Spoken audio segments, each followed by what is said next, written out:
Air, Mayday, Mayday, Mayday, Pakistan 8303. Pakistan 8303, Roger sir, both runways available to land. जिस वक्त pilot ने ये अल्फाज बोले उस वक्त ये पैसेंजर एयरक्राफ्ट कराची के ऊपर सिर्फ 600 फीट की ऊंचाई पर था।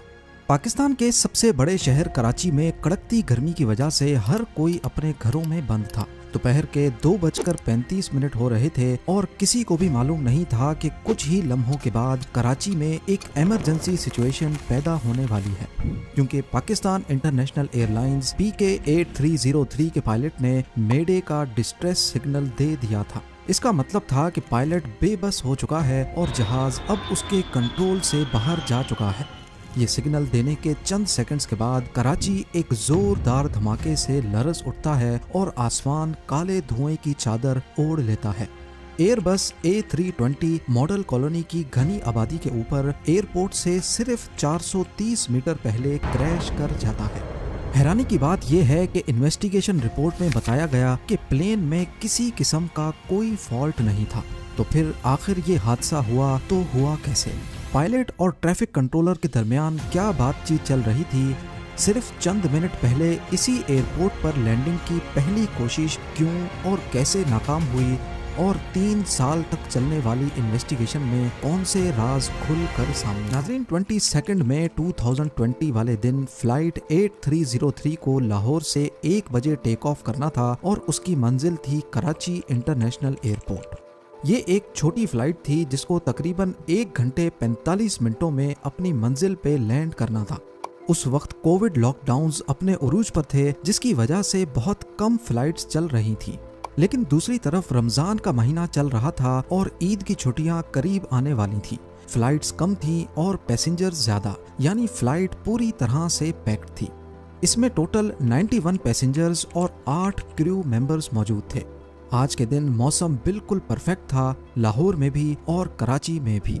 पायलट्स की बात की जाए तो फ्लाइट कैप्टन 58 इयर्स के सज्जाद गुल थे, जिनको पाकिस्तान इंटरनेशनल एयरलाइंस ज्वाइन किए 24 साल गुजर चुके थे और इनके पास 18,000 घंटों का एक्सपीरियंस था। जबकि फर्स्ट ऑफिसर 33 इयर्स के उस्मान आजम थे, जिनको PIA में 10 साल गुजर चुके थे। ये 16 साल पुराना एयरबस A320 एयरक्राफ्ट था, जिसमें 2 CFM56 टर्बो फैन इंजन्स लगे थे और इन दोनों इंजन्स का इस स्टोरी में बहुत अहम किरदार है। एयरक्राफ्ट बिल्कुल परफेक्ट कंडीशन में था, जिसको एयरबस की रिकमेंडेशंस के हिसाब से मेंटेन भी किया जा रहा था। लाहौर एयरपोर्ट पर तमाम तर तैयारियां पूरी करने के बाद सिर्फ 5 मिनट के डिले के साथ दोपहर 1:05 पे जहाज टेक ऑफ हो गया। कुछ देर बाद फ्लाइट 8303 34,000 फीट की बुलंदी पर पहुंच चुकी थी, जिसको क्रूजिंग एल्टीट्यूड कहते हैं, और अगले 45 मिनटों तक इसे इसी एल्टीट्यूड पे रहना था। क्रूजिंग एल्टीट्यूड पे पहुंचते ही केबिन क्रू ने दोनों पायलट्स को स्नैक्स ऑफर किए, लेकिन क्योंकि उन्होंने रोजा रखा हुआ था तो उन्होंने मना कर दिया। क्रूजिंग के दौरान पायलट ने जहाज को ऑटो पायलट पे रखकर इधर उधर की बातें शुरू कर दी। 1:24 पे जहाज नवाब शाह को क्रॉस कर रहा था और इसी वक्त उसको कराची कंट्रोल टावर के साथ कनेक्ट कर दिया गया। यानी पिछले कंट्रोल टावर का काम हुआ खत्म, अब आगे की जिम्मेदारी कराची टावर की थी। कराची कंट्रोल ने पायलट्स का वेलकम किया और उनको डायरेक्ट मकली पहुंचने का कहा। नॉर्मली इस रूट पर उड़ने वाले जहाज नवाबशाह पहुंचकर कराची टावर से कंफर्म करते हैं कि उनको किस रूट से कराची आना है। नवाबशाह से कराची के कई रूट्स मौजूद हैं, जिनमें शामिल हैं नवाबशाह 2A, नवाबशाह 2B और नवाबशाह 1C। 2A वाला रूट हैदराबाद के करीब से गुजरकर किंजर लेक के पास पहुंचकर राइट टर्न होता है और फिर सीधा कराची एयरपोर्ट तक जाता है। 2B वाला रास्ता नवाबशाह से सीधा कराची की तरफ आता है और फिर एयरपोर्ट से 28 किलोमीटर्स या फिर 15 नॉटिकल माइल्स पहले मकली के मकाम से लेफ्ट होकर एयरपोर्ट की सीध में आकर दोबारा राइट जाता है। और तीसरा रास्ता है 1C, ये नवाबशाह से सीधा मकली के मकाम तक जाता है। ये तीनों रास्ते फ्लाइट के कंप्यूटर में भी रिकॉर्डेड होते हैं, यानी नवाबशाह से जो भी रास्ता असाइन किया जाता है पायलट्स ये अपने फ्लाइट कंप्यूटर में सेव कर लेते हैं और फिर ऑटो पायलट खुद ही अपना एल्टीट्यूड और स्पीड कम या ज्यादा करता है। अब यहाँ नोट करने वाली बात यह है कि PIA फ्लाइट 8303 को पहले नवाबशाह 2A का रास्ता असाइन किया गया था। जो कि दिखने में ज्यादा बड़ा रास्ता है, लेकिन बाद में पायलट के जोर भरने पर उनको डायरेक्ट मकली पहुंचने की इजाजत दे दी। क्योंकि पेंडेमिक का दौर था और फ्लाइट्स का रश नहीं था, इसी वजह से कंट्रोलर ने भी उनको डायरेक्ट मकली पहुंचने की परमिशन दे दी। लेकिन पायलट से गलती ये हुई कि उन्होंने इस शॉर्टकट को फ्लाइट मैनेजमेंट कंप्यूटर में सेव नहीं किया। यानी कंप्यूटर समझ रहा था कि नवाबशाह 2A का रास्ता सेलेक्टेड है, जबकि असल में वो 1C से आ रहे थे। नवाबशाह पे जहाज की ऊंचाई 34,000 फीट थी, 34,000 फीट्स, और मकली वे पॉइंट पर यानी कराची एयरपोर्ट से 28 किलोमीटर पहले जहाज को 7,000 फीट तक होना चाहिए था। अब जाहिर है जहाज फौरन तो 34,000 से 7,000 पे नहीं आ सकता, तो इसको नवाबशाह से मकली के दरमियान रास्ते में ही आहिस्ता आहिस्ता अपना एल्टीट्यूड कम करना होता है। अगर रास्ता लंबा होगा तो एल्टीट्यूड आहिस्ता आहिस्ता कम होगा, और अगर रास्ता शॉर्ट होगा तो एल्टीट्यूड तेजी से कम होगा।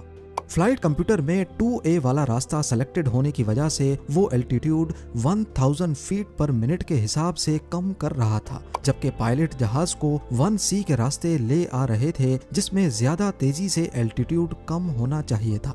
इसकी वजह से हुआ ये कि मकली के मकाम पर जहां जहाज को 7,000 फीट पे होना था, वो असल में 10,000 फीट्स पर था।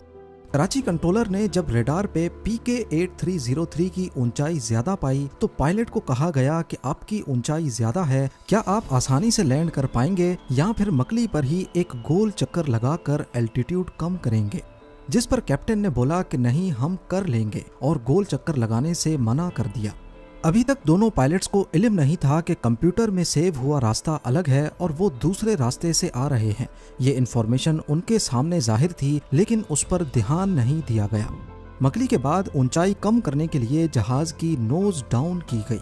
अब ये तेजी से नीचे आ रहा था, करीब 2400 फीट पर मिनट की स्पीड से, यानी एक मिनट में 2400 फीट कम हो रहे थे, और नोज डाउन होने की वजह से जहाज की स्पीड भी बढ़ गई। कुछ सेकंड्स के बाद जहाज रनवे से 21 किलोमीटर दूर पहुंच चुका था। इसकी ऊंचाई जहां पहले 10,000 फीट थी, वो अब 6,000 रह गई। लेकिन इस पॉइंट पर रूल के मुताबिक एल्टीट्यूड को 3,000 फीट पे रखना होता है, यानी ये लोग डबल एल्टीट्यूड पर थे। इस दौरान कंट्रोलर ने कई बार कैप्टन से राब्ता करने की कोशिश की, लेकिन फ्लाइट डाटा रिकॉर्डर के मुताबिक पायलट ने गलती से रेडियो फ्रीक्वेंसी चेंज कर दी थी। जब कैप्टन से राब्ता नहीं हो पा रहा था तो फिर इमरजेंसी फ्रीक्वेंसी के जरिए कैप्टन से राब्ता किया गया और उनको कहा गया कि आप 6,000 फीट पर हैं, जबकि यहाँ आपको 3,000 फीट पे होना चाहिए। उनको दोबारा से ऑर्बिट करने का कहा गया, जिससे जहाज की स्पीड और एल्टीट्यूड दोनों कम हो सकते थे। लेकिन इस बार भी कैप्टन ने ये कहते हुए मना कर दिया कि हम रनवे पर एस्टेब्लिश हो चुके हैं, हम कर लेंगे। इस मौके पर कैप्टन ने फर्स्ट ऑफिसर को कहा कि देखना, लैंड करने के बाद ये लोग हैरान रह जाएंगे। ये आवाज कॉकपिट वॉइस रिकॉर्डर में भी रिकॉर्ड हुई और कराची कंट्रोलर ने भी सुन लिया। कंट्रोलर ने दोबारा से उनको ऑर्बिट करने की हिदायत दी, जिस पर कैप्टन ने तीसरी बार भी मना कर दिया। इस पॉइंट पर कैप्टन को अपनी गलती का एहसास हुआ कि असल में फ्लाइट कंप्यूटर में 2A का रास्ता सेलेक्टेड था, जबकि वो 1C से आए थे। इस पर उनको ये कहते भी सुना गया, ओह ये क्या हो गया, रुके रुके, होल्ड खत्म करें। जिस पर फर्स्ट ऑफिसर ने अपना होल्ड खत्म करके कैप्टन को सारा होल्ड दे दिया। याद रहे कि यहाँ तक जहाज को फर्स्ट ऑफिसर फ्लाई कर रहे थे, जबकि कैप्टन की जिम्मेदारी हर चीज पर नजर रखना थी, और कैप्टन को इस बात का इल्म नहीं था कि फर्स्ट ऑफिसर ने लैंडिंग गियर नहीं खोला। PK-8303 बहुत तेजी से नीचे आ रही थी और एक मौके पर इसकी स्पीड 650 किलोमीटर फी घंटा से भी बढ़ गई, जिस पर वार्निंग अलार्म्स बजना शुरू हो गए। जैसे ही वो जमीन के करीब पहुंचे तो क्योंकि उनका लैंडिंग गियर नहीं खुला था, इस पर दूसरा अलार्म भी बजने लगा। इस पॉइंट पर फर्स्ट ऑफिसर डर गए और पायलट को कहा कि सर, क्या वाकई हमें एक ऑर्बिट ले लेना चाहिए जिससे स्पीड और ऊंचाई दोनों पर काबू पाया जा सकता है। लेकिन कैप्टन अपनी जिद पर अड़े हुए थे। जब वो रनवे के करीब पहुंचे तब तक जहाज में मल्टीपल अलार्म्स बज रहे थे, जिसमें एक लैंडिंग गियर का भी था। इसी कंफ्यूजन में बिना लैंडिंग गियर खुले ही जहाज को रनवे पर उतार दिया गया। 16 सेकंड्स में 4 बार जहाज रनवे से टच हुआ, जिसकी वजह से केबिन में काफी झटके आए और जहाज के दोनों इंजन्स रनवे पर रगड़ते गए और उनमें से ऑयल लीक करने लगा। कैप्टन, जो पहले ही अलार्म्स की वजह से कंफ्यूज हो चुके थे, इस पॉइंट पर आकर उनको एहसास हुआ कि उनसे क्या गलती हो गई है। लेकिन तभी फर्स्ट ऑफिसर चिल्लाकर बोले, sir take off, sir take off. घबराहट में कैप्टन ने फर्स्ट ऑफिसर की बात मान ली और लिवर नीचे करके जहाज को दोबारा ऊपर उठा लिया। एक्सपर्ट्स का मानना है कि इस मौके पर जहाज को रनवे पर ही अपने हाल पे छोड़ देना चाहिए था। ज्यादा से ज्यादा इंजन में आग लग जाती, लेकिन कम से कम वो एयरपोर्ट इमरजेंसी सर्विस के करीब तो होते। चांस था कि उस आग पर भी काबू पाया जा सकता था, लेकिन कैप्टन ने ऐसा नहीं किया। दोबारा टेक ऑफ करने पर उनको एहसास हुआ कि एक इंजन रगड़ खाने की वजह से फेल हो चुका है और अब जहाज सिर्फ एक ही इंजन पर उड़ रहा था और उसकी हालत भी कुछ ठीक नहीं थी, क्योंकि ऑयल दोनों इंजन्स में से लीक हुआ था। अब वो 3000 फीट की ऊंचाई पर पहुंचकर गो अराउंड करके दोबारा रनवे की तरफ बढ़ रहे थे, जिस पर कंट्रोल टावर ने उनको कहा कि तमाम रनवेज खाली हैं, आप किसी पर भी लैंड कर सकते हैं। इसी दौरान आखिरी इंजन में भी वाइब्रेशन शुरू हो गई और थोड़ी ही देर बाद वो भी बंद हो गया। अब जहाज बिना इंजन के रनवे की तरफ गोल चक्कर लगाकर बढ़ रहा था और उसका एल्टीट्यूड तेजी से कम हो रहा था। इस बार कैप्टन ने लैंडिंग गियर काफी पहले ही खोल दिए थे, जिसकी वजह से ड्रैग पैदा हो रहा था और स्पीड कम हो रही थी, वो स्पीड जिसकी इस वक्त उनको सबसे ज्यादा जरूरत थी। 600 फीट की ऊंचाई पर वो रनवे की सीध में आ चुके थे, लेकिन कैप्टन को अंदाजा हो चुका था कि वो रनवे तक नहीं पहुंच पाएंगे और तभी उन्होंने मेडे की कॉल दे दी। मेडे मेडे मेडे पाकिस्तान 8303। बस फिर कुछ ही सेकंड्स के बाद रनवे से सिर्फ 1340 मीटर्स पहले 2:45 पे PIA flight PK 8303 model colony के घरों के ऊपर जा गिरी। इस क्रैश से पैदा होने वाले धमाके को मीलों दूर तक भी सुना गया और काला धुआं आसमान पर उठने लगा। क्रू समेत जहाज में 99 पैसेंजर्स में से 2 लोग हैरत अंगेज तौर पे बच गए, जबकि घरों पर क्रैश करने की वजह से ग्राउंड पर एक जान का नुकसान हुआ। इमरजेंसी सर्विस फौरन पहुंच गई, लेकिन तंग गलियों की वजह से उनको काम करने में काफी मुश्किल का सामना करना पड़ा। इन्वेस्टिगेशन रिपोर्ट के मुताबिक इस एक्सीडेंट की जिम्मेदारी कैप्टन पर जाती है, जिन्होंने बार बार रूल्स एंड रेगुलेशन की खिलाफ वर्जी की और कई बार ट्रैफिक कंट्रोलर की इंस्ट्रक्शंस को मानने से इनकार किया। दूसरी जिम्मेदारी एयर ट्रैफिक कंट्रोलर की थी। उन्होंने पायलट को क्यों नहीं बताया कि उनका लैंडिंग गियर नहीं खुला हुआ। अगर पहले अटेम्प्ट में ही गियर खुला होता तो शायद ये नौबत ही नहीं आती। तीसरी वजह बताई गई कि दोनों पायलट्स उस दिन रोजे से थे, यानी उन्होंने पिछले 7-8 घंटों से कुछ नहीं खाया पिया था। बाद में रोजा रखकर फ्लाइंग करने पर पाबंदी लगा दी गई। इसी इन्वेस्टिगेशन रिपोर्ट में ये बात भी निकलकर सामने आई कि पाकिस्तान इंटरनेशनल एयरलाइंस के 40% पायलट्स के पास लाइसेंस ही नहीं है। इससे PIA का नॉन सीरियस बिहेवियर जाहिर होता है कि उन्होंने पायलट्स पर सख्ती क्यों नहीं की और क्यों उनको इतनी आज़ादी दी कि वो पैसेंजर्स की जान दांव पर लगाकर रूल्स की खिलाफ वर्जी करते रहें।